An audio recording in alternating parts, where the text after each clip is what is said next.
ជំរាបសួរបងប្អូនទាំងអស់គ្នាក្នុងវីដេអូនេះខ្ញុំសូមឆ្លើយតបសំណួរបងប្អូនយើងគាត់ chat មកនៅក្នុង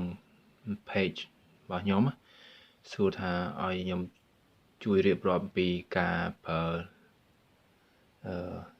លាងប៊ិចសាំងព្រោះគាត់ឡានគាត់ Highlander ហ្នឹង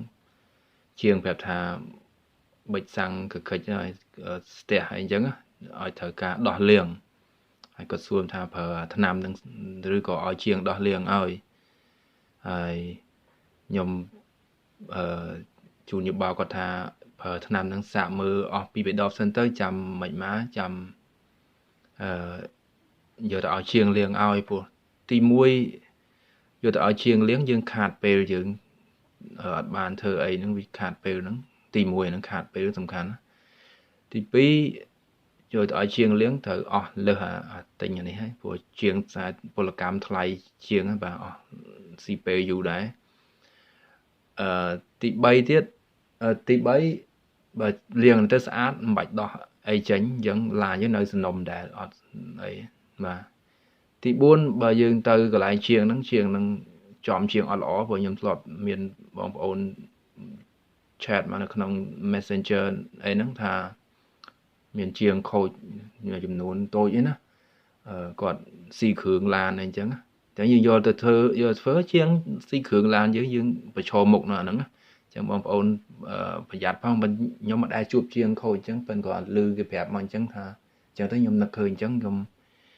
ក៏ធ្វើវីដេអូហ្នឹងប្រាប់បងប្អូនឲ្យប្រយ័ត្នប្រយែងណាយើងប្រយ័ត្នកុំឲ្យគោបាត់ហើយបានធ្វើលបងបាទឥឡូវខ្ញុំសូមរៀបរាប់ពីអានេះប៉ុន្តែបងប្អូនមិនបាច់ទិញតាម៉ាកអញ្ចឹងទេឲ្យតែគេសរសេរថា petrol injector cleaner petrol ថាសាំង injector ថាប៊ិចសាំងបាទ cleaner សម្អាតអញ្ចឹងសម្អាតប៊ិចសាំងបាទខ្ញុំអើតមើលអញ្ចឹងបានមើលតាម telephone អានអត់សូវច្បាស់បាទtreat 250 liters of petrol of fuel វាអាចប្រើបានលាយជាមួយសាំង250 លីត្របាទ improve fuel economy improve បានថាធ្វើឲ្យប្រសើរឡើងសម្រាប់ fuel economy កម្រិតស៊ីសាំងអញ្ចឹងធ្វើឲ្យកម្រិតស៊ីសាំងប្រសើរឡើងអញ្ចឹងឡានយើងឥឡូវស្ទះអញ្ចឹងពេលណាប៊ិចសាំងវាអត់ស្អាតស្ទះទៅវាបាញ់អត់ម៉ត់ញើនេះរូបមើលបងប្អូន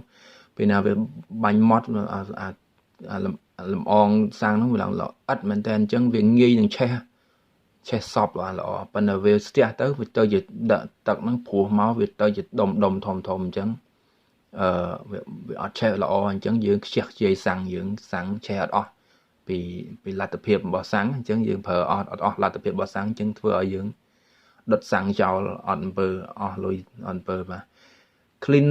fuel injectors សម្អាត fuel injector បានថាប៊ិចណា fuel injectors បាទ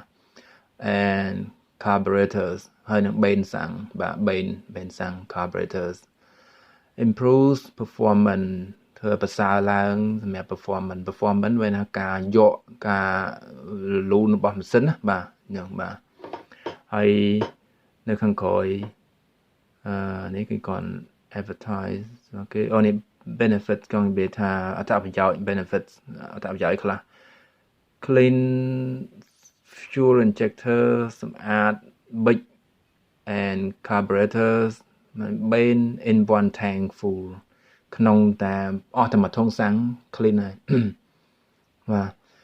clean intake valves deposit បាទសម្អាត intake valves បានថាស្ប៉ាប់បឺតខ្យល់បងប្អូនមិនមែនស្ប៉ាប់បាញ់ផ្សែងណា intake valves កំម deposit ហ្នឹងកំមនៅលើស្ប៉ាប់បាញ់បឺតខ្យល់ហ្នឹង for easier starting សម្រាប់យើងដេវឆេះដំបូងបាទព្រោះថាស្ប៉ាប់យើងមានកំមទៅវាបិទស្ប៉ាប់ពេលបិទអត់សូវចិត្តអញ្ចឹងវាធ្វើឲ្យឡានហ្នឹងឆេះពិបាកឆេះហើយក៏អត់សូវខ្លាំងដែរព្រោះឧទាហរណ៍ថាយើងពេលពីស្ទង់រុញឡើងមកគៀបឲ្យមានសម្ពាធហ្នឹងស្ប៉ាប់នឹងលើហ្នឹងបិទអត់ចិត្តផងយើងសម្ពាធវាលិចចេញតាមស្ប៉ាប់អញ្ចឹងវិញអញ្ចឹងវាធ្វើឲ្យយើងហ្នឹងឡានយើងខ្សោយព្រោះវាខ្ជិះខ្ជាយ compression វាហ្នឹងហើយវាសម្ពាធនឹងវាខ្សោយអញ្ចឹងពេលផ្ទុះមកវិញក៏ខ្សោយដែរបាទអាហ្នឹងអញ្ចឹងទៅsafe for catalytic converters វា safe ហមថាវាសុវត្ថិភាពសម្រាប់ catalytic converter សំបុកឃ្មុំឯងវាអត់ប៉ះពាល់ខូចសំបុកឃ្មុំអីទេណាហើយនឹង oxygen sensors oxygen sensors ដូចសំាំងបាទអញ្ចឹងវាអត់មានប៉ះពាល់ដល់ catalytic converters ឬនឹង oxygen sensor ទេដូចសំាំងទេ restores fuel economy restore បានថាឲ្យវាមកវិញធ្វើឲ្យ fuel economy ឲ្យការស៊ីសាំងឲ្យមកវិញដូចដើមវិញប៉ុន្តែมันអាចដូចដើមឡានថ្មីហ្មងប៉ុន្តែវាគាត់បើជាងឲ្យពេលវាស្ទះពេលវាបាត់ស្ទះទៅ improves performance and acceleration ធ្វើប្រសើរឡើងនៅការ performance ការយកការរលូនរបស់ម៉ាស៊ីនហ្នឹងឡើងវិញហើយនឹងការជន់ហ្គែរស្ទុះល្អយកវិញបាទ acceleration មានថាជន់ហ្គែរ accelerate ឡើងហ្គែរបាទឡើងហ្គែរឡាននេះថាជន់បើម៉ូតូយើងថាមូលហ្គែរអញ្ចឹងវាថាតឡើងហ្គែរបាទស្មើនេះទាំងអស់ឡានក៏អញ្ចឹងម៉ូតូអញ្ចឹង reduce environmentally dangerous emissions កាត់បន្ថយការជាតិពុលដែលប៉ះពាល់ដល់បរិស្ថានបាទកាត់បន្ថយអញ្ចឹងone bottle treat 250 liters of petrol មួយដបហ្នឹងអាចប្រើបានជាមួយសាំង250លីត្របាទ directions for use អានេះរបៀបប្រើប្រាស់ for normal cleaning សម្រាប់ការលាងធម្មតាយើង add 100 millimeters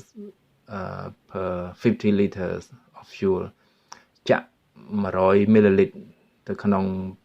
សាំង50លីត្រជាមួយសាំង50លីត្រណាអានេះវាកន្លះលីត្រជាងបែរថាវា500 ml ណាបាទនេះ450ទៅនេះដល់នេះ500អញ្ចឹងចាក់10 ml ចាក់ច្រឡំចាក់100 ml ជាមួយសាំង50លីត្រប៉ុន្តែមិនមែនគ្រប់ម៉ាកដូចគ្នាអញ្ចឹងបងប្អូនខ្ញុំធ្លាប់ទិញម៉ាកខ្លះចាក់មួយដបទាំងមូលហ្មងចូលក្នុងសាំងមួយហ្នឹងអាហ្នឹងវាខ្សោយអានេះវា concentrate ទៅតាមស្មានបើវាចាក់វិញទិញឡើងខ្លះគេទិញមកមួយដបចាក់មួយដបចូលហ្មងវាអញ្ចឹងបងប្អូនមុនចាក់មើលអាហ្នឹងណាថាចាក់អាម៉ាកុំឲ្យយើងខ្ជះខ្ជាយបាទfuel prior to filling បាទឬក៏ចាក់មកពេញមកធុងមក reservoir ហ្នឹងចាក់ហ្នឹងមកពេញតែមុនចាក់បាទចាក់ហ្នឹងទៅហើយទៅif the system is very full or dirty បើប្រព័ន្ធសាំងយើងហ្នឹងវាក្រិចខ្លាំងអញ្ចឹង doubling the treat rate will provide a quicker cleaning result ឲ្យ double ចាក់ទៅអញ្ចឹងបើយើងប្រើ100ដាក់ឡើង200 ml ទៅមកធុងសាំងហ្នឹងហ្នឹងសម្រាប់50លីត្រណាបើមកធុងសាំងយើង60លីត្រអីចឹងដាក់លើស200បន្តិចទៅដាក់លើស250ទៅក៏បានបាទបើនេះក្នុងករណីហ្នឹងបងប្អូនណាបើឡានបើម៉ាកផ្សេងក៏លោកគេប្រាប់ឲ្យប្រើខុសគ្នាអញ្ចឹងមើលខាងក្រោយហ្នឹងផងបាទអានហ្នឹងខាងto keep the system clean